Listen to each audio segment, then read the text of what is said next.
Hello everyone. तो आप सब कैसे हैं? तो आप सब मस्त होंगे, स्वस्थ होंगे। और आप सबका पढ़ाई कैसे चल रहा है? तो आप सबका पढ़ाई भी बहुत बेहतरीन तरीके से, लाजवाब तरीके से चल रहे होंगे। तो जितने सारे बच्चे लाइव में जुड़े हैं, सारे बच्चे सेशन को अपने दोस्तों के बीच में, अपने फ्रेंड सर्कल सर्कल के बीच में, अपने अड़ोसी पड़ोसी और अपने व्हाट्सएप ग्रुप ग्रुप में सेशन को जितना हो सके उतना जो है सेशन को शेयर कर दीजिए। क्योंकि आज हम जो पढ़ेंगे सभी जो है मिलजुल कर पढ़ेंगे पढ़ेंगे क्योंकि आज का जो हमारा टॉपिक है वो बहुत मस्त वीवीआई टॉपिक है। इसीलिए जितने सारे बच्चे लाइव में जुड़े हैं, सारे बच्चे जो है अपने दोस्तों के बीच में जितना हो सके उतना जो है सेशन को शेयर कर दीजिए। तो हम जो है यूट्यूब पे डेली रात को 8 बजे यूट्यूब पे लाइव देते हैं। अगर किसी भी बच्चा को यूट्यूब पे लाइव में जुड़ के मेरे साथ पढ़ना होगा तो रात को 8 बजे डेली जो है यूट्यूब पे मेरे साथ जुड़ के आप सब पढ़ सकते हैं। तो चलिए कि आज का जो हमारा टॉपिक है, तो आज हम सब साइंस पढ़ने वाले हैं। और साइंस में आज हम सब फिजिक्स पढ़ने वाले हैं।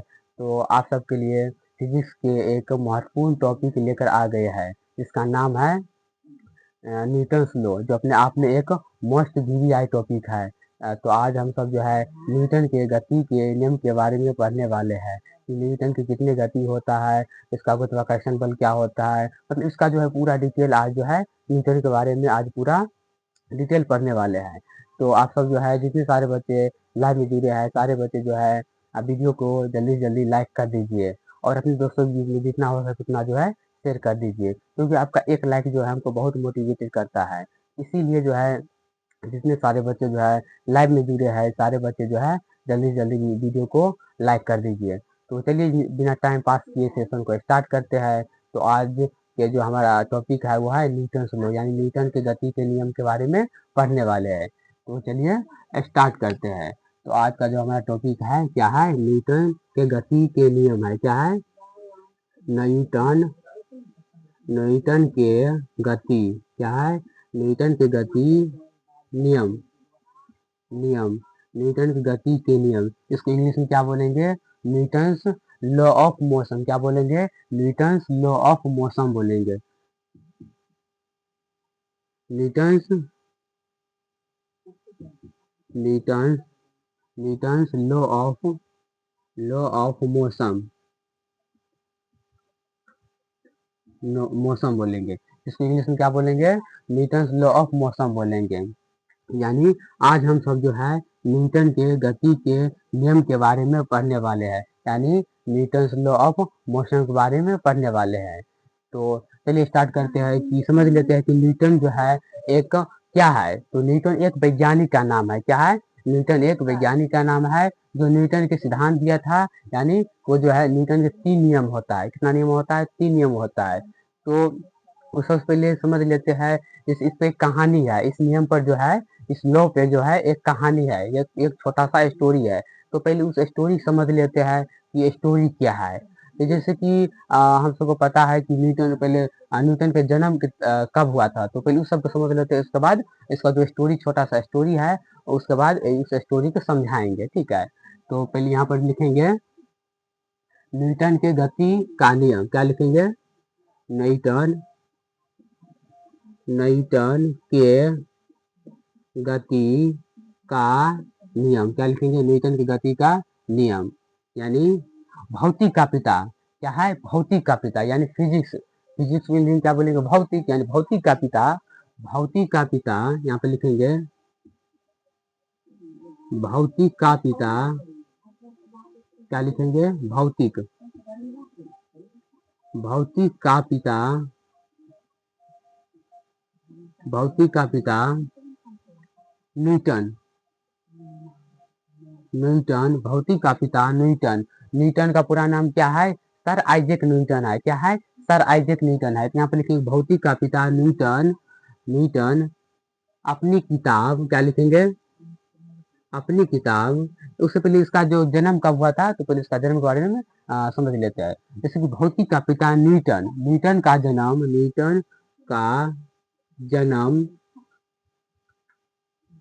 क्या लिखेंगे?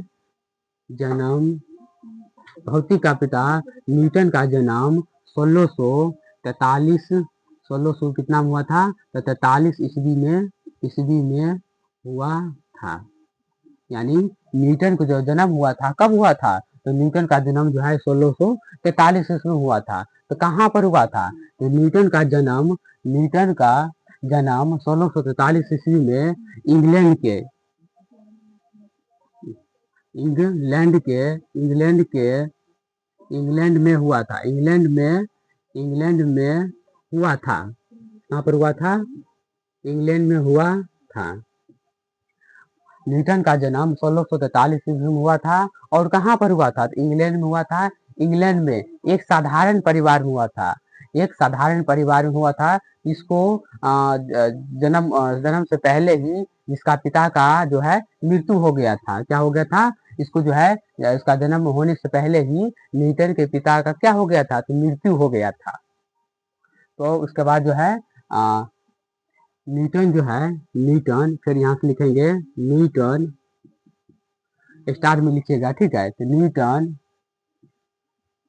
न्यूटन न्यूटन अपनी किताब न्यूटन अपनी अपनी किताब न्यूटन अपनी किताब प्रिंसिपिया, न्यूटन जो किताब लिखा था इसमें जो है न्यूटन के प्रथम नियम, न्यूटन के द्वितीय नियम और न्यूटन के तृतीय नियम, यानी न्यूटन लॉ फर्स्ट नियम, Newton second law, Newton third law, ये सब जो है कौन सा किताब में था, ये सब जो है प्रिंसिपिया नामक एक किताब लिखा था न्यूटन साहब। उसी किताब में इस नियम सारे नियम का जो है सिद्धांत को दिया था, यानी प्रतिपादन किया था। यहाँ पे लिखेंगे न्यूटन अपनी किताब प्रिंसिपिया नामक 1600, तो न्यूटन अपनी किताब कब लिखा था, तो न्यूटन अपनी किताब 1683 में, कब, तो न्यूटन अपनी किताब 1683 ईस्वी में प्रिंसिपिया, क्या लिखेंगे, प्रिंसिपिया नामक किताब में प्रिंसिपिया नामक किताब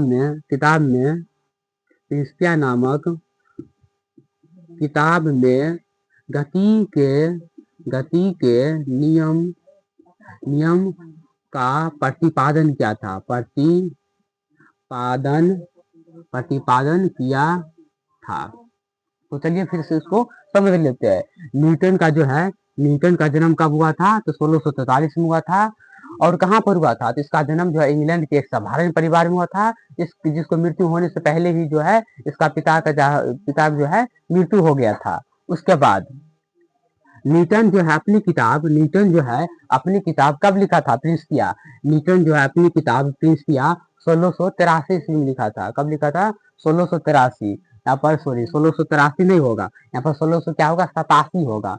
1687 ईस्वी में प्रिंसिपिया नाम के एक बुक लिखा था, जिसमें जो है न्यूटन जो है अपने तीनों नियम के बारे में, गुरुत्वाकर्षण के सिद्धांत के बारे में सारे जो है इस बुक में जो है लिखा था। बुक में जो है इसका नियम लिखा था। किताब में गति के नियम का प्रतिपादन किया था। कौन सा किताब में जो है गति के नियम के प्रतिपादन किया था, तो प्रिंसिपिया नामक किताब में किया था। तो यहाँ से जो है ऑब्जेक्टिव बनता है, और ऑब्जेक्टिव ये भी बनता है कि इसका जन्म कब हुआ। न्यूटन साहब का जो है जन्म 1643 में हुआ था। कब हुआ था, 1643 में हुआ था। और जो है एक और जो है इसका जो है, जैसे कि न्यूटन का जो है पूरा नाम क्या होता है, तो इससे भी जो ऑब्जेक्टिव जो है बराबर आता है। न्यूटन का जो है पूरा नाम सर आइजैक न्यूटन है। क्या है, सर आइजैक न्यूटन है। अगर आप सबसे कोई पूछेगा कि बउआ न्यूटन का पूरा नाम क्या है, तो न्यूटन का पूरा नाम क्या है, सर आइजैक न्यूटन है। तो चलिए यहाँ पर हम लिख देते हैं sir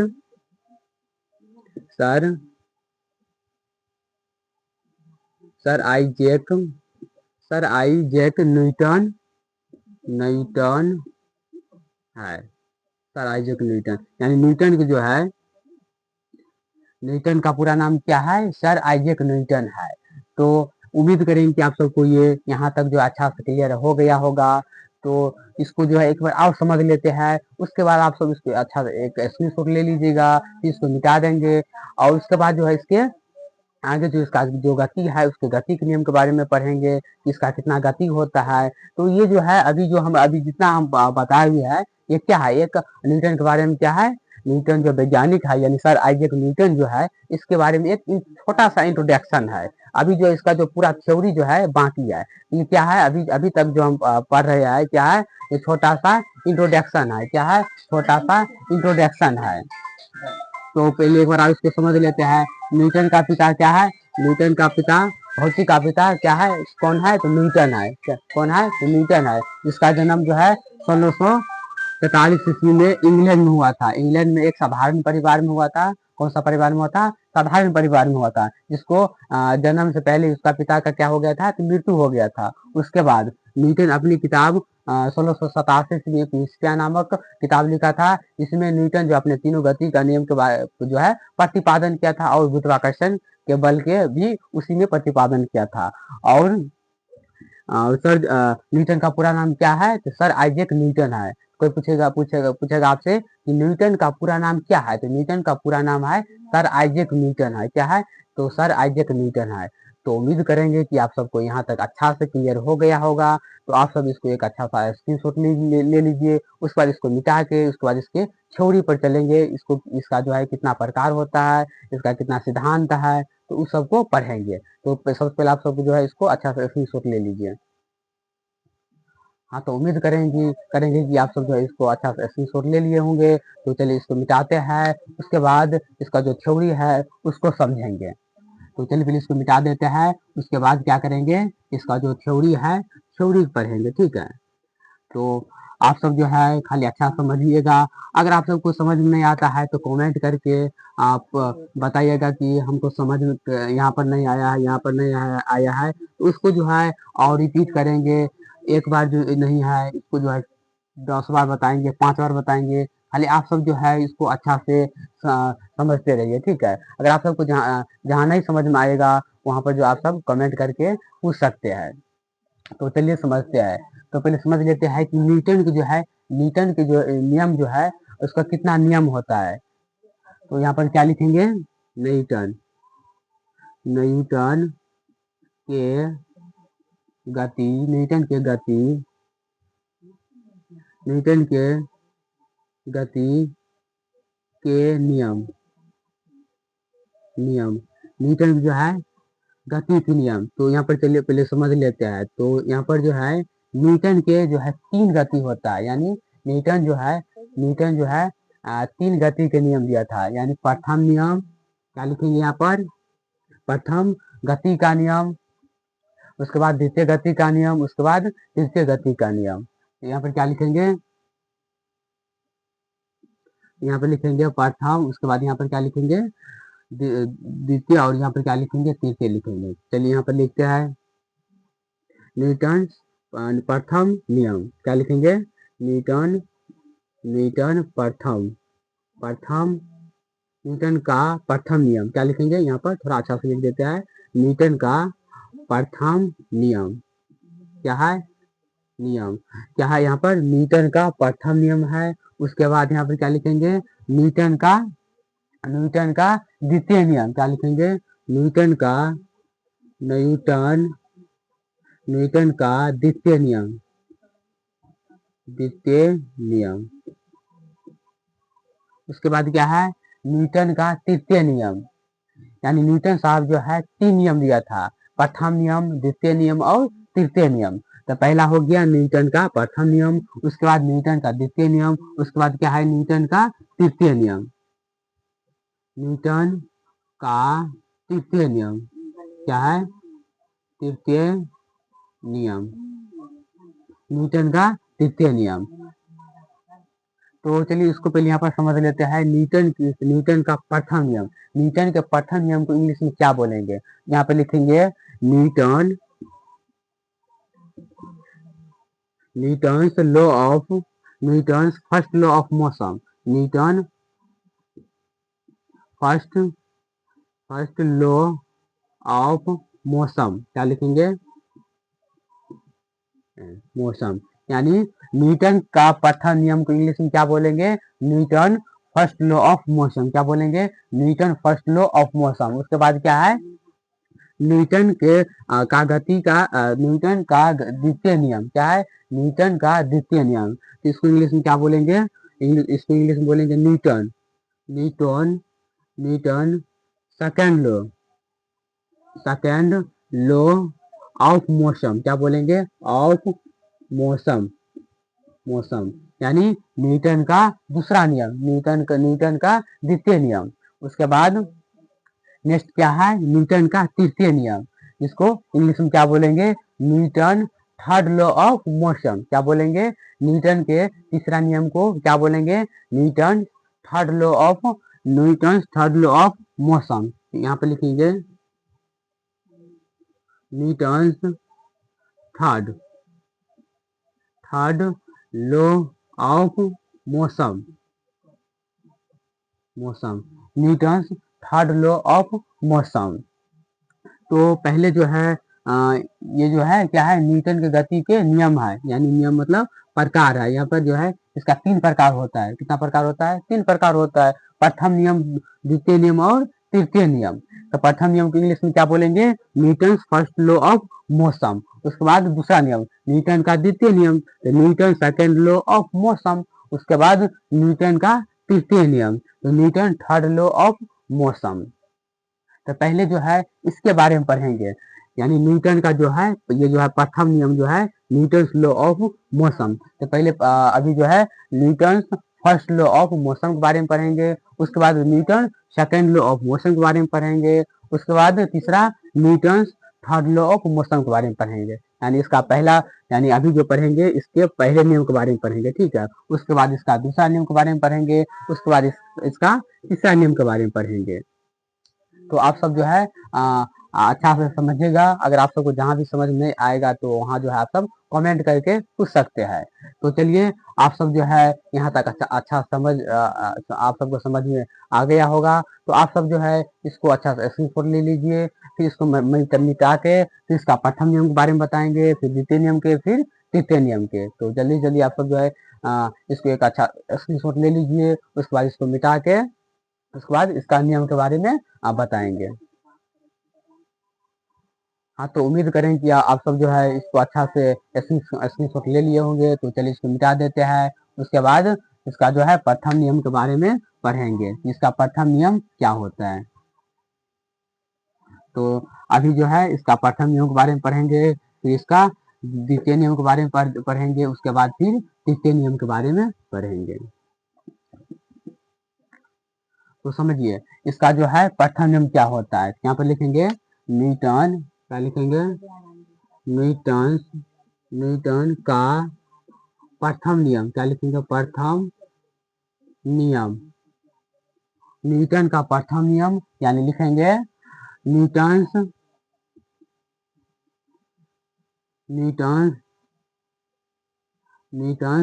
first law of motion, क्या लिखेंगे, फर्स्ट लॉ ऑफ मोशन, यानी अभी जो है न्यूटन के प्रथम नियम के बारे में पढ़ेंगे, समझेंगे इसका जो है प्रथम नियम क्या सब होता है, तो और जो है तो पढ़ेंगे। तो चलिए, न्यूटन के जो है प्रथम नियम जो है इसके बारे में बताता है, इसका जो एग्जाम्पल क्या होता है, इसका डेफिनेशन क्या होता है, ये क्या चीज के बारे में समझाता है, इसका जो है प्रथम नियम क्या चीज के बारे में बोलना चाहता है, क्या चीज पे जिक्र किया है। तो चलिए समझते हैं। तो हमारे पास है Newton first law of motion, यानी न्यूटन का प्रथम नियम क्या है, न्यूटन की गति का प्रथम नियम। या यहाँ पर गति भी लिख सकते हैं, न्यूटन का गति क्या लिखेंगे, न्यूटन का गति का प्रथम नियम, क्या लिखेंगे, न्यूटन का गति का प्रथम नियम लिखेंगे। तो यहाँ पर जो है चलिए समझते हैं कि इसका डिफिनेशन क्या होता है। तो इसका डिफिनेशन होता है, जब कोई वस्तु विराम अवस्था में है तो वो विराम अवस्था में ही रहेगा। जब कोई वस्तु विराम अवस्था में है तो वो विराम अवस्था में ही रहेगा। या जब कोई वस्तु गति अवस्था में है तो गति अवस्था में ही रहेगा, जब तक उससे कोई बाहरी बल कोई बाहरी बल आके उसकी अवस्था में परिवर्तन न कर देता है, तो उसी को जो है न्यूटन के क्या बोलेंगे, फर्स्ट नियम बोलेंगे। क्या बोलेंगे, उसी को जो है न्यूटन के फर्स्ट नियम बोलेंगे, यानी Newton first law of motion. यहाँ पे क्या लिखेंगे, जब कोई वस्तु जब कोई वस्तु विराम अवस्था में है तो विराम जब कोई वस्तु विराम अवस्था में है तो वो विराम अवस्था में ही रहेगा। जब जब कोई वस्तु विराम जब कोई वस्तु विराम अवस्था में है तो विराम अवस्था में ही रहेगा। विराम अवस्था में ही रहेगा। जब कोई वस्तु विराम अवस्था में है तो वो विराम अवस्था में ही रहेगा। या जब कोई वस्तु गति अवस्था में है तो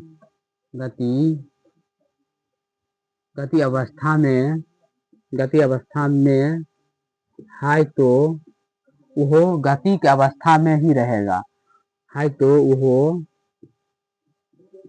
गति के अवस्था में ही रहेगा। यानी क्या है गति की अवस्था में है तो गति की अवस्था में ही रहेगा जब तक, क्या लिखेंगे, जब तक उस पर कोई बाहरी बल ना लगे। बाहरी बल लगकर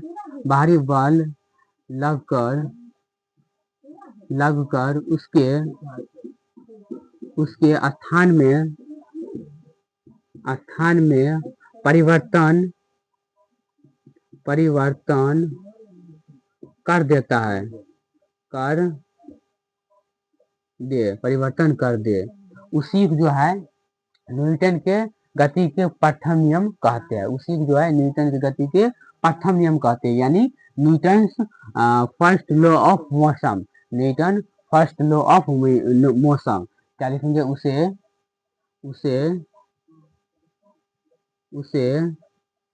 Newton first law of motion कहते हैं। तो चलिए इसको अच्छा समझ लेते हैं और क्या सब है। तो इसका कहने का मतलब है, यानी न्यूटन जो है जो फर्स्ट नियम है, फर्स्ट नियम में क्या कहना चाहता है, तो इसको जो है अच्छा समझिए। ये फर्स्ट नियम कहता है जब कोई वस्तु जो है विराम अवस्था में है तो जब कोई भी वस्तु विराम अवस्था में है तो वो विराम अवस्था में ही, क्या लिखिए यहाँ पर, वो विराम अवस्था में ही रहेगा। या जब कोई वस्तु क्या है गति की अवस्था में है तो वो गति की अवस्था में ही रहेगा जब तक उस पर कोई बाहरी बल लगकर उसके स्थान में परिवर्तन ना कर दे। उसी को Newton first law of motion कहते हैं, यानी न्यूटन के प्रथम गति के नियम कहते हैं। जैसे कि ये कोई वस्तु है, एग्जाम्पल समझिए, ये कोई वस्तु है और ये वस्तु जो है विराम अवस्था में है। किसके अवस्था में है, विराम की अवस्था में है। जब ये विराम की अवस्था में ये वस्तु है, इस पर बाहरी बल कोई आके इसको ढकलेगा नहीं, यानी इसको ऐसे नहीं करेगा कि ढकलेगा नहीं, तो ये आगे जाएगा नहीं जाएगा। तो जब इसको कोई बाहरी बल आके इसको ढक ले, उसी को जो है न्यूटन के फर्स्ट नियम कहते हैं। या यही वस्तु है, ये वस्तु जो है विराम में नहीं है, ये वस्तु जो है गति में, यानी ये वस्तु चलता है। क्या है, ये वस्तु चलता है और कोई बाहरी बल आया, उसको जो है हाथ से क्या किया, उसको रोक दिया, तो वो रुक गया। जब वो रुक गया, यानी जो बाहरी बल आकर उसमें परिवर्तन करता है, उसी को क्या कहते हैं, Newton first law of motion कहते हैं, यानी न्यूटन की गति के प्रथम नियम कहते हैं। इसको जो है एक बार और अच्छा समझिए। यानी जब कोई वस्तु विराम अवस्था में रहेगा तो विराम अवस्था में ही रहेगा, या अगर कोई वस्तु गति की अवस्था में है तो गति की अवस्था में ही रहेगा जब तक उस पर कोई बाहरी बल आकर उसके अवस्था में परिवर्तन ना कर दे। उसी को जो है न्यूटन के प्रथम नियम कहते हैं, Newton first law of motion कहते हैं। उसके बाद इसका एग्जाम्पल क्या होता है, तो इसके जो एग्जाम्पल के बारे में समझ लेते हैं। जैसे कि इसका एग्जाम्पल हो गया, इसका एग्जाम्पल हो गया, तो समझिए इसका एग्जाम्पल क्या है। जैसे कि जैसे कि सड़क पर, जैसे कि सड़क पर बस या कार क्या है, जैसे कि सड़क पर बस या कार रुका है, यानी बस सड़क पर जो है बस और कार रुका है, और वो अचानक क्या है, वो अचानक मतलब जो है चल पड़ा। उसमें बैठे जो यात्री है वो किस आगे की ओर झुकेगा या पीछे की ओर झुकेगा। उसमें जो बैठा यात्री है वो पीछे की ओर झुकेगा। तो यहाँ पर क्या लिखेंगे, इसका एग्जाम्पल क्या लिखेंगे, इसका एग्जाम्पल लिखेंगे, इसका एग्जाम्पल लिखेंगे। जब सड़क पर क्या लिखेंगे, सड़क पर सड़क पर लगी क्या लिखेंगे, लगी गाड़ी, सड़क पर लगी बस क्या लिखेंगे, बस। अच्छा समझिएगा, ठीक है, आप सब जो है खाली अच्छा से समझिएगा। सड़क पर लगी बस या कार क्या है, सड़क पर लगी बस या कार रुकी है क्या है, रुकी है, और अचानक और अचानक और अचानक वो जो है चल पड़ा क्या है, रुकी है और वो अचानक चल पड़ा। तो उसमें बैठे यात्री उसमें बैठे यात्री पीछे की ओर पीछे की ओर झुकेगा क्या है, झुकेगा झुकेगा। यानी समझिए इसका जो है एग्जाम्पल, इसका उदाहरण क्या है, यानी Newton first law of motion का जो है उदाहरण क्या है समझिए। यानी सड़क पर जैसे कि कोई कार या बस लगा है क्या है, सड़क पर जो है कोई कार या बस लगा है, और उस बस में जो है, उस कार में जो है यात्री बैठा है, और वो कार या बस अचानक जो है चल पड़ेगा, ठीक है, वो स्टार्ट हो गया। उसमें जो यात्री बैठा है वो यात्री जो है पीछे की ओर झुकेगा। जब वो आगे की ओर चलेगा तो ये उसमें जो यात्री बैठा है वो यात्री जो है पीछे पीछे की ओर झुकेगा। क्या होगा, पीछे की ओर झुकेगा। ये जो है Newton first law of motion का पहला उदाहरण हो गया। क्या हो गया, Newton first law of motion का पहला उदाहरण हो गया। यानी जब गाड़ी चलेगा तो जो है उसमें बैठा जो यात्री रहेगा वो पीछे की ओर क्या होगा, झुक जाएगा, क्या होगा, पीछे की ओर झुकेगा। उसके बाद इसका जो है दूसरा एग्जाम्पल समझिए।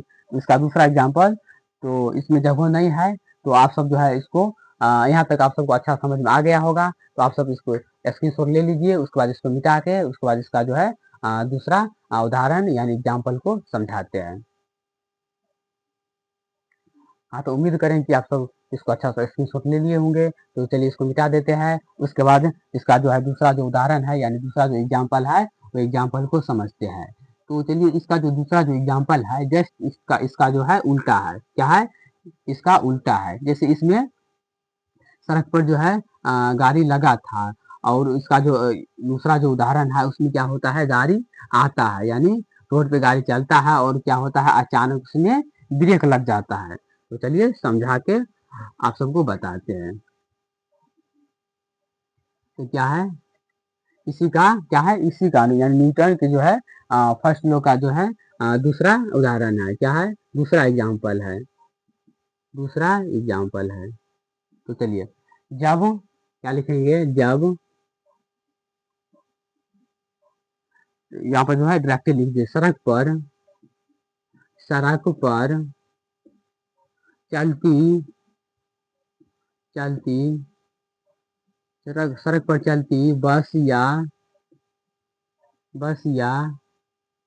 कार क्या लिखेंगे, सड़क पर चलती बस या कार अचानक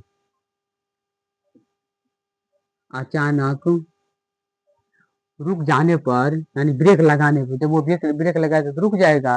यानी सड़क पर चलती बस या कार अचानक रुक जाने पर रुक जाने पर उसमें उसमें बैठे उसमें बैठे यात्री उसमें बैठे यात्री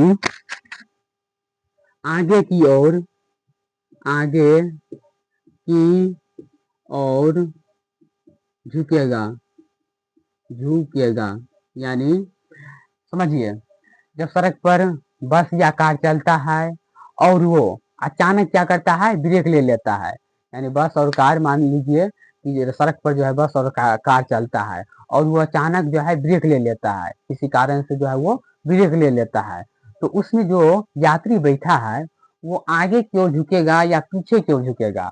जैसे कि उसमें हम पहले जो इसका जो उदाहरण बता दिए, तो उसमें पीछे की ओर झुकता था, लेकिन इसमें क्या होगा, सड़क पर चलती बस या कार अचानक जब ब्रेक लगाएगा, उसमें बैठा यात्री जो होगा आगे की ओर झुकेगा। कहाँ पर झुकेगा? आगे की ओर झुकेगा। यानी जब जब रुका रहेगा तो पीछे की ओर, जब रुका रहेगा तो पीछे की ओर झुकेगा। यानी जब कार या बस रुका रहेगा और वो चलेगा तो पीछे की ओर झुकेगा, और जब बस या कार चलता रहेगा और रुकेगा तो आगे की ओर झुकेगा। तो समझिए, यहाँ पर जो है इसको हम थोड़ा शॉर्ट कोट में जो है इसको लिख देते हैं। आप सब जो है इसको अच्छा से याद रखिएगा। जैसे रुका है, क्या है?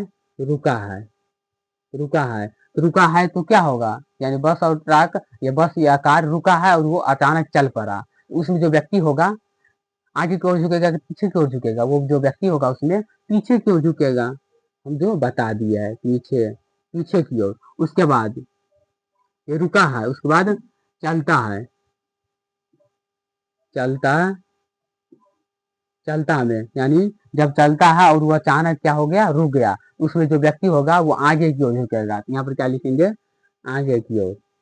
आगे, आगे लिखेंगे, क्या लिखेंगे? आगे लिखेंगे। तो आप सब जो है इसको अच्छा से जो है ये जो पॉइंट है इसको आप सब अच्छा से याद कर लीजिएगा। जैसे कि रुका है, जब जब गाड़ी रुका रहेगा तो उसमें जो व्यक्ति होगा पीछे की ओर, पीछे की ओर क्या होगा, झुकेगा। और जब वो चलता रहेगा और वो अचानक रुक गया, उसमें क्या होगा, व्यक्ति जो है आगे की ओर क्या होगा, झुक जाएगा। तो उम्मीद करें कि आप सबको जो है इतना देर से जो हम समझा रहे हैं वो आप सबको अच्छा से क्लियर हो गया होगा।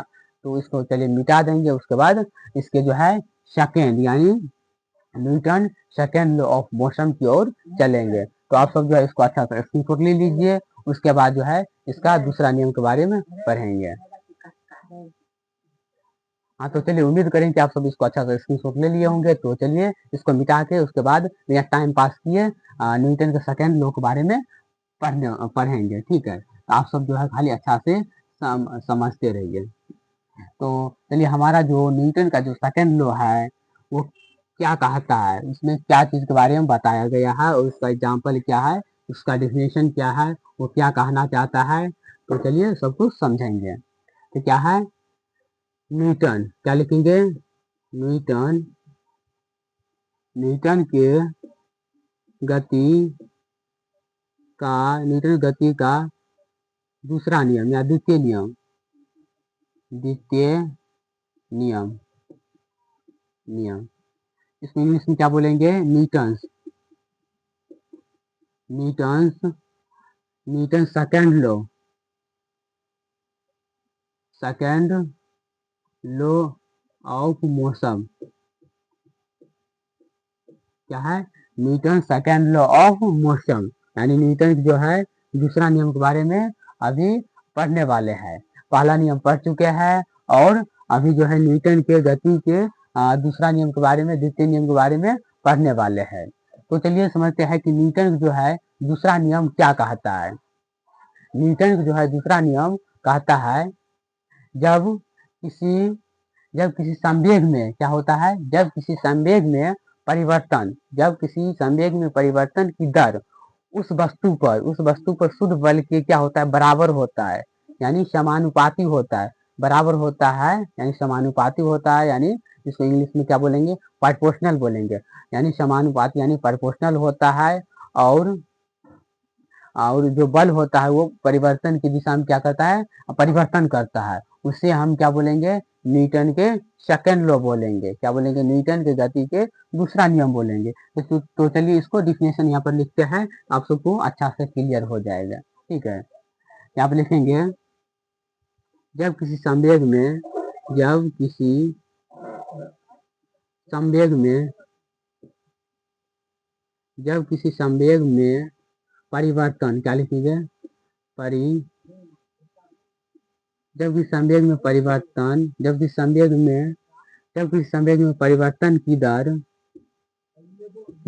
दर उस वस्तु पर उस वस्तु पर लगाए गए शुद्ध बल के बराबर होता है, शुद्ध बल के बराबर होता है। क्या होता है, बराबर होता है, शुद्ध बल के बराबर होता है, शुद्ध बल के बराबर के क्या लिखेंगे यहाँ पर, शुद्ध बल के बराबर के समानुपाती, क्या लिखेंगे, समानुपाती यानी प्रोपोर्शनल होता है और बल की दिशा में क्या होता है, परिवर्तन होता है। क्या होता है, बल की दिशा में परिवर्तन होता है और बल के दिशा में परिवर्तन होता है। बल की दिशा में क्या होता है, परिवर्तन होता है। उसे Newton second law of motion कहते हैं। उसे Newton second law of motion कहते हैं,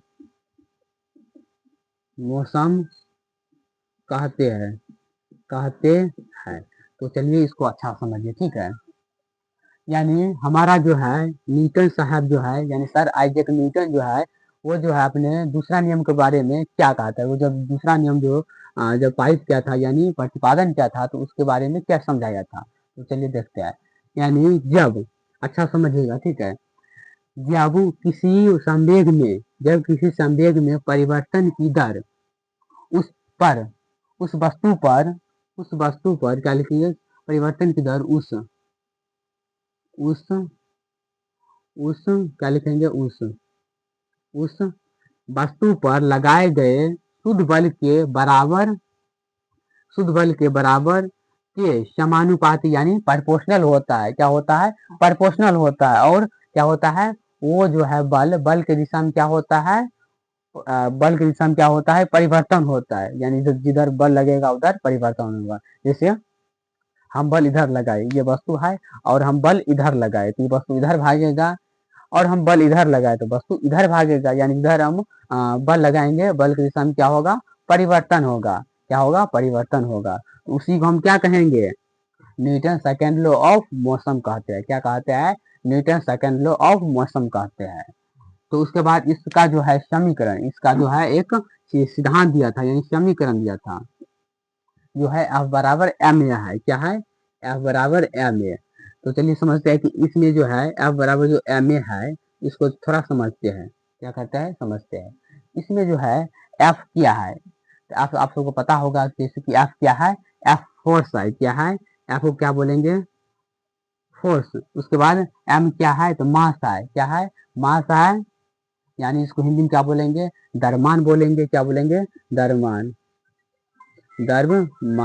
उसके बाद ये क्या है, त्वरण है, यानी एक्सलरेशन है। क्या है, एक्सलरेशन है, यानी इसको हिंदी में क्या बोलेंगे, त्वरण बोलेंगे। यानी F बराबर क्या होता है, तो F बराबर होता है एम ए होता है। क्या होता है, F बराबर एम ए होता है, यानी फोर्स बराबर होता है द्रव्यमान गुने त्वरण होता है। क्या होता है, द्रव्यमान गुने त्वरण होता है। यानी बल बराबर जो होता है फॉर्मूला, यानी यहाँ जो इसका जो समीकरण दिया था बल बराबर, इसको हिंदी में भी लिख देते हैं। आप सबको अगर ये वाला अच्छा से याद रहेगा तो इसको याद करिएगा, अगर नहीं तो आप सबको हिंदी में इसको जो है लिख सकते हैं। क्या लिखेंगे, द्रव्यमान गुने क्या लिखेंगे, त्वरण लिखेंगे। क्या लिखेंगे, त्वरण लिखेंगे। यानी आप सबसे पूछेगा कि बउआ बल बराबर क्या होता है, तो बल बराबर होता है द्रव्यमान गुने क्या होता है, त्वरण होता है। यानी फोर्स बराबर क्या होता है, मास गुने मास गुने एक्सनरेशन होता है। क्या होता है? मास गुने एक्सनरेशन होता है। उसके बाद इसका जो एग्जाम्पल है ये हो गया, यहाँ तक क्लियर हो गया होगा। तो इसके एग्जाम्पल के बारे में समझते हैं कि न्यूटन जो है अपना सेकंड नियम के बारे में क्या एग्जाम्पल दिया था, क्या उदाहरण दिया था। सबसे पहले इसका जो उदाहरण होता है, इस गति की जो नियम होता है, इस नियम का जो उदाहरण होता है, उदाहरण बहुत मस्त भी होता है। ठीक है, आप सब जो है इसको समझने के साथ साथ इसका जो उदाहरण होता है उसको भी आप सब जो है अच्छा से क्लियर करिएगा। ठीक है, क्योंकि उसका इसका जो उदाहरण होता है बहुत भी होता है। ठीक है, तो उम्मीद करें कि आप सबको यहाँ यहाँ तक अच्छा समझ में आ गया होगा। तो आप सब इसको स्क्रीनशॉट ले लीजिए, उसके बाद इसको मिटा के उसके बाद इसका जो एक दो उदाहरण है, उदाहरण को समझ लेते हैं। उसके बाद न्यूटन के थर्ड लॉ के बारे में चलते हैं। हाँ, तो उम्मीद करें कि आप सब इसको अच्छा से स्क्रीनशॉट ले लिए होंगे। तो चलिए इसको मिटा देते हैं। उसके बाद इसका जो उदाहरण है, इसका जो एग्जाम्पल है, एग्जाम्पल के बारे में समझते हैं। तो आप सब जो है खाली अच्छा से समझिए। अगर आप सबको जहाँ भी दिक्कत होता है तो जल्दी जल्दी कमेंट करिए, और आप सबको फिर जो है रिपीट करके बताएंगे कि आप सबको कहाँ पर नहीं समझ में आया है, वहाँ जो आप सबको फिर से बताया जाएगा। ठीक है, तो चलिए इसका जो उदाहरण है, उदाहरण समझ लेते हैं। इसका उदाहरण है, इसका जो है पहला उदाहरण है, जब कोई खिलाड़ी, तो चलिए पहले समझा देते हैं, उसके बाद इसका एग्जाम्पल के यहाँ उदाहरण पे लिखेंगे। जैसे कि खेल के मैदान में, जब खेल के मैदान में एक खिलाड़ी ने गेंद पकड़ते समय, यानी गेंद पकड़ते समय वो अपने हाथ को क्या करता है? पीछे की ओर करता है। क्या करता है? खेल के मैदान में खिलाड़ी ने कैच करते समय, गेंद को कैच करते समय वो क्या करता है? अपने हाथ को ऐसे कैच करता है, तो वो अपने हाथ को क्या करता है? पीछे की ओर झुका लेता है। उसको क्या होता है? उस अवस्था में उसको चोट लगने की संभावना कम हो जाता है। अगर वो जैसे ऐसे करके क्या कैच लेता है, अगर वो अपने हाथ को सेम ऐसे ही कंडीशन में रखेगा तो उसको चोट लगेगा। जब गेंद उसके हाथ में आएगा तो उसको झटका लगेगा, चोट लगेगा। लेकिन वो क्या करता है? वहां पर वो जो है खिलाड़ी सब बहुत चालाक होता है, बहुत बुद्धिमान होता है। वो क्या करता है? वहां पर न्यूटन जो है दूसरा नियम लगाता है, यानी Newton second law of motion का प्रयोग करता है वो सब वहाँ। ठीक है, वो सब क्या करता है? उस खिलाड़ी सब बहुत चालाक होता है, और वो जब गेंद आता है तो वो अपने हाथ को क्या करता है? पीछे कर लेता है, तो उसको जो है वहां पर चोट लगने की संभावना बहुत कम हो जाता है। तो चलिए इसी बात को यहाँ पर जो है लिख देते हैं थोड़ा डिटेल में। खेल के मैदान में क्या लिखेंगे यहाँ पर? खेल के खेल के मैदान खेल के मैदान में खिलाड़ियों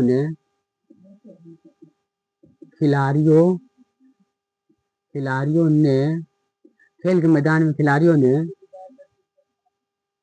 गेंद को गेंद को कैच करते समय, क्या लिखेंगे? कैच करते समय गेंद को कैच करते समय अपने हाथ को पीछे की ओर झुका लेता है, पीछे की ओर कर लेता है। करते समय अपने अपनी हाथ को हाथ को पीछे की ओर कर लेता है, यानी झुका लेता है, पीछे की ओर कर लेता है कर लेता है। उसके बाद इसका पहला एग्जाम्पल हो गया। उसके बाद इसका जो दूसरा एग्जाम्पल है उसको भी आप सब अच्छा समझिए। तो पहले इसको जो है आप सबको समझा देते हैं, उसके बाद इसको यहाँ पर लिखेंगे, दर्शाएंगे। जैसे कि यहाँ पर जो है इसका दूसरा एग्जाम्पल, दूसरा परिभाषा हो गया, दूसरा एग्जाम्पल हो गया, इसका दूसरा उदाहरण हो गया। जैसे कि मान के देखिए दो गाड़ी है, ठीक है, दो ट्रक है, ट्रक मान लेते हैं, दो ट्रक है, और एक ट्रक भरा हुआ है, एक ट्रक में माल है, यानी मतलब उसमें सामान है, और दूसरा ट्रक खाली है। तो जो खाली ट्रक होगा, खाली ट्रक खाली गाड़ी भरा हुआ गाड़ी की अपेक्षा में क्या होगा? उसको ढकेंगे, जैसे दोनों को हम ढक लेंगे, ठीक है, दोनों में बल लगाएंगे, फोर्स लगाएंगे। एक गाड़ी भरा है, एक गाड़ी में यानी सामान है, एक गाड़ी खाली है, तो दोनों को हम ढक लेंगे। जिसमें सामान रहेगा उसमें क्या होगा? बल ज्यादा लगेगा, क्या होगा? उसमें फोर्स ज्यादा लगेगा। तो यही है इसका दूसरा एग्जाम्पल, यही है इसका दूसरा उदाहरण। तो चलिए इसको थोड़ा डिटेल में लिख देते हैं। खाली गाड़ी खाली क्या लिखेंगे? खाली गाड़ी की तुलना में तुलना में भारी गाड़ी भारी भारी खाली गाड़ी की तुलना में क्या लिखेंगे? भारी गाड़ी गाड़ी को ढकेलने में क्या है? ढकेलने में ढकेलने ढकेलने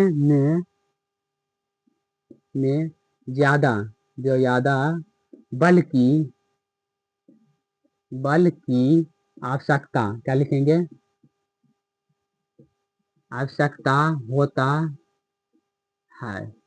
यानी जो खाली गाड़ी रहता है उसकी अपेक्षा में यानी उसके तुलना में जो भरा हुआ गाड़ी होता है उसको ढकेलने में ज्यादा फोर्स की जरूरत होता है, यानी ज्यादा बल की जरूरत लगता है। तो इसका जो है दूसरा एग्जाम्पल हो गया।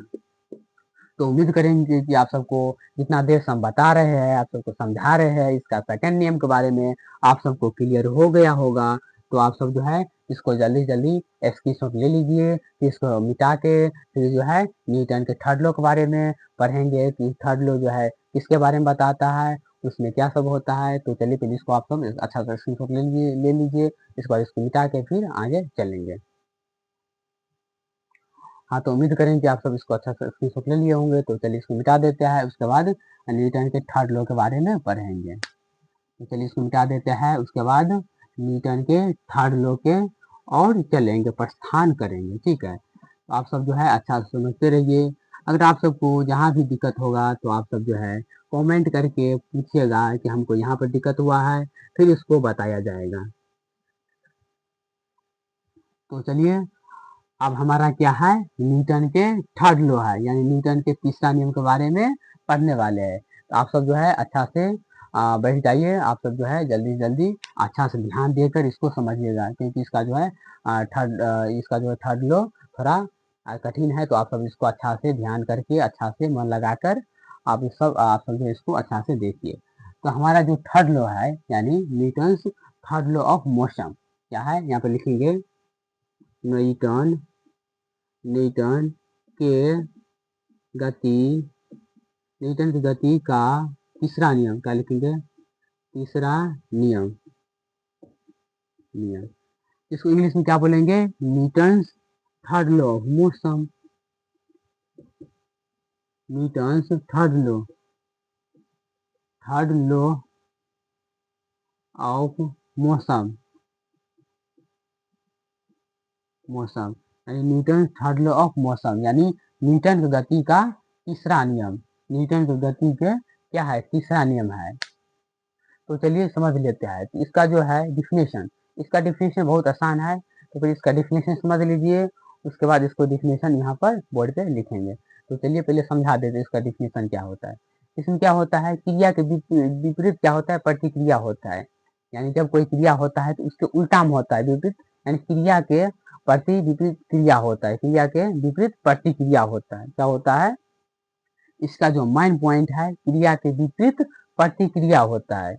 यानी इसका जो डिफिनेशन होता है, यानी जब कोई वस्तु दूसरे वस्तु पर बल लगाता है, यानी जब एक वस्तु दूसरे वस्तु पर बल लगाता है और दूसरा वस्तु भी उस वस्तु पर बल लगाता है, लेकिन लेकिन क्या लेकिन लेकिन मतलब जो है दूसरे डायरेक्शन में लगाता है, यानी अपोजिट लगाता है। क्या करता है? अपोजिट लगाता है। तो उसी जो है न्यूटन के थर्ड लॉ कहते हैं, Newton third law of motion कहते हैं। तो चलिए अभी यहाँ पर लिखते हैं तो आप सब जो है अच्छा से समझ में और अच्छा समझ में आ जाएगा। यहाँ पर लिखेंगे, यहाँ पर क्या लिखेंगे? न्यूटन। क्या लिखेंगे? न्यूटन। यहाँ पर लिखेंगे जब जब जब जब एक वस्तु दूसरी वस्तु पर दूसरी वस्तु पर बल लगाता है बल लगाता है और दूसरी वस्तु भी दूसरी वस्तु भी उस वस्तु पर दूसरी वस्तु भी उस वस्तु पर उस वस्तु पर बल लगाता है, दूसरी वस्तु भी उस वस्तु पर बल लगाता है लेकिन विपरीत दिशा की ओर, लेकिन विपरीत दिशा की ओर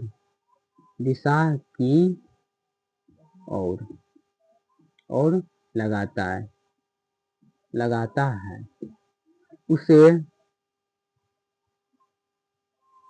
उसे न्यूटन्स क्या लिखेंगे, उसे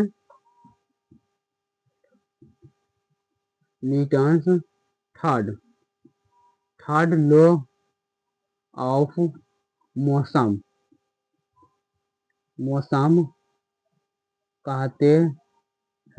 तो समझिए, उसके बाद इसका दूसरा क्या है परिभाषा, क्रिया के विपरीत क्या होता है, प्रतिक्रिया होता है। यहाँ पर लिखेंगे क्रिया के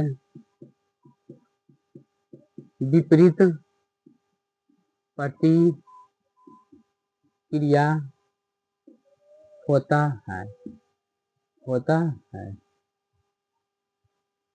विपरीत, क्रिया के विपरीत क्या होता है, प्रतिक्रिया होता है। तो समझिए इसका, यह कहता है न्यूटन जो है अपने सेकेंड लॉ में, यानी अपने थर्ड लॉ में क्या है, थर्ड लॉ है, न्यूटन साहब जो अपने थर्ड लॉ में बताया है, जब एक वस्तु दूसरी वस्तु पर बल लगाता है, क्या करता है, जब एक वस्तु दूसरा वस्तु पर बल लगाता है और दूसरा वस्तु भी उस वस्तु पर बल लगाता है, लेकिन वो जो है विपरीत दिशा में लगाता है, क्या करता है, वो विपरीत दिशा में लगाता है, उसी को जो है न्यूटन के थर्ड लॉ कहते हैं, उसी को न्यूटन के तीसरा नियम कहते हैं, यानी न्यूटन्स लॉ ऑफ मोशन कहते हैं, न्यूटन की गति के तीसरा नियम कहते हैं। न्यूटन की गति के तीसरा नियम क्या कहता है, तो फिर एक बार समझिए, ठीक है, पहले आप सब अच्छा समझिए, ठीक है। जब एक वस्तु दूसरी वस्तु पर क्या लगाता है, तो बल लगाता है, और दूसरी वस्तु भी उस वस्तु पर बल लगाता है, यानी एक वस्तु उस पर बल लगाता है और दूसरी वस्तु भी उस वस्तु पर बल लगाता है, लेकिन क्या करता है, विपरीत दिशा में लगाता है, दूसरा वस्तु जो होता है वो विपरीत दिशा में बल लगाता है, उसे क्या कहते हैं, Newton's third law of motion कहते हैं, या न्यूटन की गति के तीसरा नियम कहते हैं। उसके बाद जो है इसका जो है शॉर्ट को डिफिनेशन क्या है, समझिए, इसका जो शॉर्ट को डिफिनेशन है, क्रिया के विपरीत क्या होता है, प्रतिक्रिया होता है, क्रिया के विपरीत क्या होता है, प्रतिक्रिया होता है, उसी को क्या कहते हैं, न्यूटन के तीसरा नियम कहते हैं, यानी Newton third law of motion कहते हैं। अगर इस शॉर्टकट में आप सब इसको याद रखना चाहते हैं तो आप सब इसको भी याद रख सकते हैं, क्रिया के विपरीत क्या होता है, प्रतिक्रिया होता है, क्या होता है, प्रतिक्रिया होता है। जिसे समझिए, यहाँ पर ए है और यहाँ पर बी है, ए जो है बी की ओर क्या लगाया, बल लगाया, ठीक है, उसके बाद बी भी जो है ए की ओर क्या लगाया, ए भी जो है बी की ओर बल लगा दिया, यानी ये जो है बी की ओर बल लगाया, ठीक है, और बी जो है ए की ओर बल लगा दिया, यहाँ पर क्या हुआ, अपोजिट, यानी क्रिया के विपरीत क्या हुआ, प्रतिक्रिया हुआ, क्या हुआ, प्रतिक्रिया हुआ।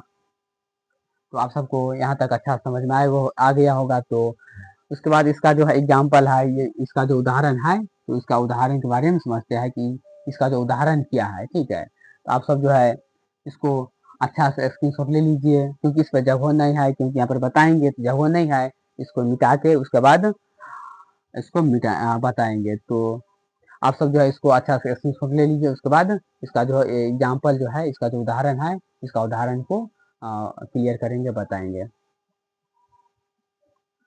हाँ, तो उम्मीद करें कि आप सब इसको अच्छा से स्क्रीनशॉट ले लिए होंगे। तो चलिए इसको मिटा के उसके बाद इसका जो एग्जाम्पल है, जो इसका उदाहरण है, उदाहरण को देखते हैं, इसका उदाहरण क्या है। तो इसमें जो है ये जो तीनों नियम हम बताए हैं, इतना देर से जो हम बोल रहे हैं, इसमें उदाहरण, इसका जो एग्जाम्पल होता है ये बहुत जरूरी होता है, ठीक है।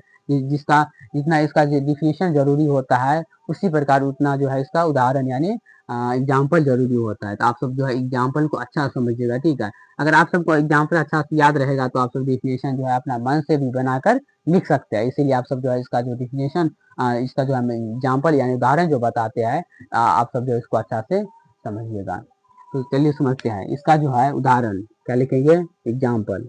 क्या वही उदाहरण या एग्जाम्पल, समझिए इसका एग्जाम्पल क्या होगा, बंदूक से छोड़ी गई गोली, इसका सबसे बड़ा एग्जाम्पल है। क्या है पहला एग्जाम्पल, क्या है, बंदूक,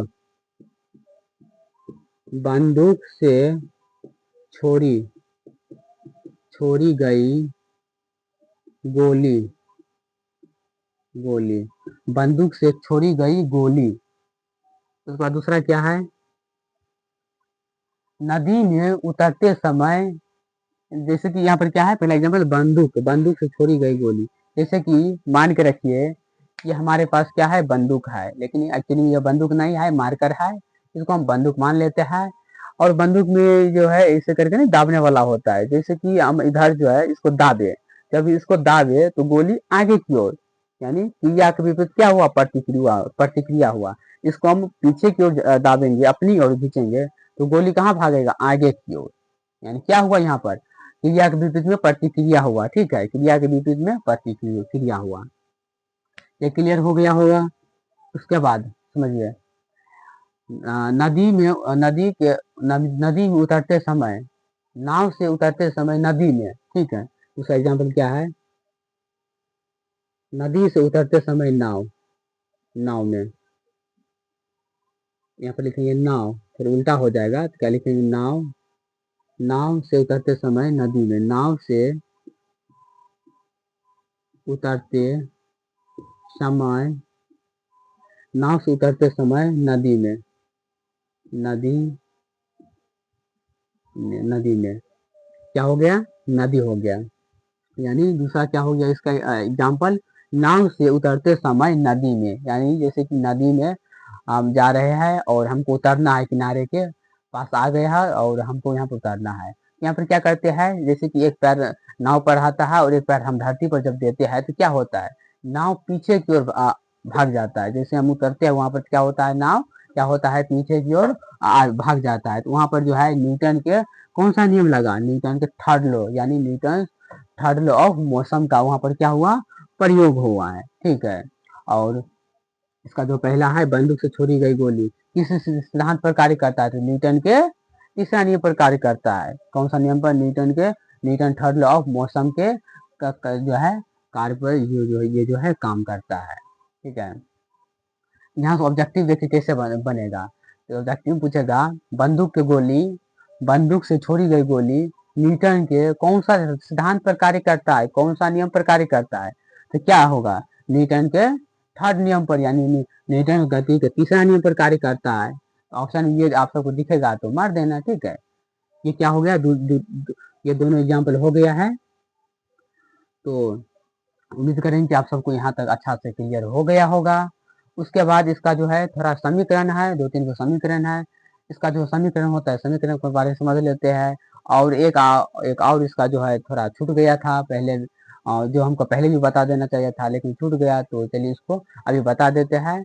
और उसको जो है इसमें क्वेश्चन भी बनता है, तो आज क्वेश्चन नहीं करेंगे, तो कल के सेशन में इसका क्वेश्चन करेंगे। तो आज जो थोड़ा छूटा है उसको क्लियर कर लेते हैं, उसके बाद इस पे जो क्वेश्चन होता है वो क्वेश्चन कल करेंगे, कल के सेशन में करेंगे, ठीक है। चलिए इसको मिटा देते हैं। उसके बाद इसका जो समीकरण है, समीकरण के बारे में समझ लेते हैं। क्या लिखेंगे, समीकरण। तो चलिए इसका समीकरण क्या होता है, इसका समीकरण होता है, इसका तीन समीकरण होता है। न्यूटन भैया जो है, न्यूटन साहब जो है, यानी सर आइजैक न्यूटन जो है, तीन समीकरण यहाँ पर क्या क्या था, प्रतिपादन किया था। क्या क्या था, प्रतिपादन किया था। तो चलिए समझते हैं कि पहला समीकरण क्या था। इसका जो पहला समीकरण दिया था न्यूटन भैया जो है, न्यूटन क्या है, न्यूटन, न्यूटन जो है, न्यूटन जो है तीन समीकरण दिया था। पहला समीकरण, दूसरा समीकरण और तीसरा समीकरण। तो चलिए समझते हैं कि पहला समीकरण क्या है। तो पहला समीकरण है v बराबर u प्लस ए टी, क्या है, ए टी, v बराबर u प्लस ए टी है। उसके बाद दूसरा समीकरण है s बराबर u प्लस, क्या है, s बराबर u plus 1/2 A T square, क्या है, ए टी स्क्वायर। उसके बाद इसका जो तीसरा समीकरण है वो है v स्क्वायर बराबर u स्क्वायर प्लस 2as। तो उसके बाद समझते हैं कि इसमें जो है v क्या है, u क्या है, t क्या है, उसके बारे में आप समझते हैं। इसमें v क्या है, ये v क्या है, तो v को क्या बोलेंगे, अंतिम वेग। क्या बोलेंगे, अंतिम वेग। इसको क्या बोलेंगे, चलिए इसको लिख देते हैं अंतिम वेग, अंतिम वेग, ठीक है, अंतिम वेग। उसके बाद इसमें u को क्या बोलेंगे, प्रारंभिक वेग। क्या बोलेंगे, प्रारंभिक वेग। यहाँ पे लिखेंगे प्रारंभिक वेग। उसके बाद ए को क्या बोलेंगे, समझिए ए को क्या बोलेंगे, एक बोलेंगे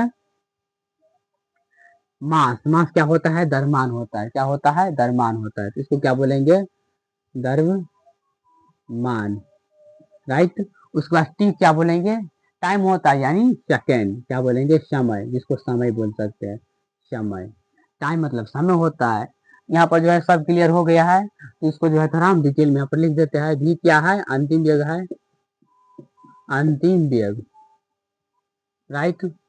उसके बाद यू क्या है, प्रारंभिक वेग, प्रारंभिक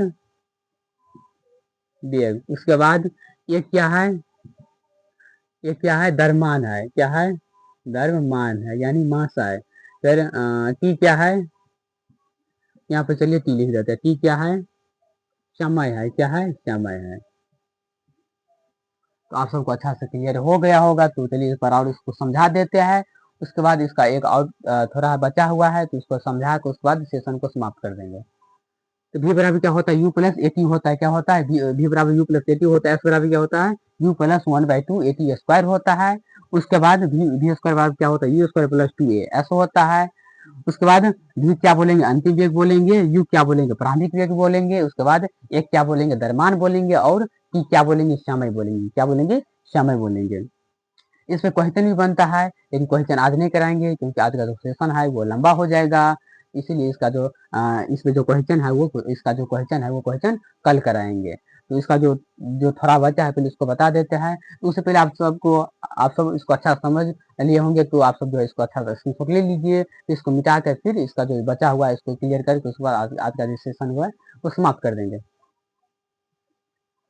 हाँ, तो उम्मीद करें कि आप सब जो है इसको अच्छा से स्क्रीनशॉट ले लिए होंगे। तो चलिए इसको मिटा देते हैं। उसके बाद इसका जो बचा हुआ है इसको क्लियर कर लेते हैं। हाँ, और जल्दी जल्दी सेशन क्या करेंगे, समाप्त कर देंगे। तो जैसे कि हम पे इसका जो है पहले बताए थे प्रथम नियम। क्या है, प्रथम नियम यानी न्यूटन न्यूटन न्यूटन के गति का प्रथम नियम, प्रथम नियम, प्रथम नियम यानी क्या लिखेंगे, क्या लिखेंगे यहाँ पर, Newton's first law of motion. क्या है, Newton's first law of motion. इसका जो है 3 प्रकार का होता है, ठीक है। इसका 3 प्रकार का होता है, यानी इसका जो नियम दिया था न्यूटन भैया, जो इसका नियम दिया था वो 3 प्रकार की, यानी इसका जो नियम होता है 3 नियम होता है। नियम 3 नहीं होता है, इसका जो है नियम एक ही होता है, ठीक है। इसका नाम 3 प्रकार का दिया है। पहला हो गया जिसको प्रथम नियम, जैसे क्या है प्रथम नियम, यानी प्रथम नियम को क्या बोलेंगे, जड़ का नियम। क्या बोलेंगे, जड़ तब का नियम। क्या बोलेंगे, जड़ तब का नियम। उसके बाद दूसरा क्या है, गैलीलियो का नियम। यानी सब एक ही नियम है, यानी प्रथम नियम को दूसरा भाषा में क्या बोल सकते हैं, जड़तब का नियम। तो बहुत मस्त भी आया है, ठीक है। आप सब इसको जो अच्छा से घोड़ के पी जाइएगा, ठीक है। क्या करना है, घर के पी जाना है। उसके बाद अगर हम यहाँ से बहुत ऑब्जेक्टिव आता है, हर एग्जाम में आता है। यहाँ से ऑब्जेक्टिव हर एग्जाम में पूछा जाता है, न्यूटन गति को प्रथम नियम को क्या कहते हैं। तो ऑप्शन दे दिया वहां पर देगा, बल का नियम कहते हैं, बल का नियम कहते हैं। उसके बाद वेग का नियम कहते हैं, न्यूटन का जड़त्व का नियम कहते हैं। इनमें सभी तो जड़त्व का नियम मानिएगा, ऑप्शन में रहेगा। तो उसके बाद दूसरा क्या है, गैलीलियो का नियम, जिसको गैलीलियो के नियम से भी नाम से भी जाना जाता है। क्या लिखेंगे, गैलीलियो का नियम क्या है? गैलीलियो का नियम। क्या है? गैलीलियो का नियम। उसके बाद तीसरा क्या है? समझिए, तीसरा है बल का परिभाषा, जिसको एक और नाम से जाना जाता है। क्या है? वो है बल का परिभाषा। बल का परिभाषा। बल का परिभाषा क्या है? बल का परिभाषा यानी न्यूटन को जो है, न्यूटन के जो है प्रथम नियम को जो है तीन नाम से जाना जाता है। कितने नाम से जाना जाता है? तीन नाम से जाना जाता है। तो पहला नाम क्या हो गया? जड़त्व का नियम। दूसरा क्या हो गया? गैलीलियो का नियम। क्या हो गया? गैलीलियो का नियम। उसके बाद तीसरा क्या हो गया? बल का परिभाषा हो गया। यहाँ जो है ऑब्जेक्टिव बराबर जो है आता है। ये क्या हो गया? 7 स्टार हो गया। कौन सा स्टार हो गया? 7 स्टार हो गया। क्या हो गया? 7 स्टार हो गया। तो आप सबको यहाँ तक अच्छा से क्लियर हो गया होगा। तो आज की जो है सेशन यहीं तक रहने देते हैं और यहीं के बाद सेशन को समाप्त कर देते हैं। और इसका जो बचा है, जैसे कि हम इसका जो समीकरण 3 को बताए हैं, वो जो समीकरण पे जो है क्वेश्चन बनता है, वो क्वेश्चन कल के सेशन में बताएंगे। तो अगर आज बताएंगे तो सेशन थोड़ा लंबा हो जाएगा, तो इसीलिए कल बताएंगे। तो उम्मीद करेंगे कि आप सबको हम जितना बोले हैं, जितना हम आप सबको समझाने की कोशिश किए हैं, आप सबको अच्छा से बेहतरीन से लाजवाब से तरीके से समझ में आ गया होगा। तो सेशन को यहीं तक रहने देते हैं और यहीं से सेशन को समाप्त कर देते हैं। उसके बाद कल लाइव में 8 बजे मिलेंगे। तो आज के लिए काफ़ी है। तो जय हिंद।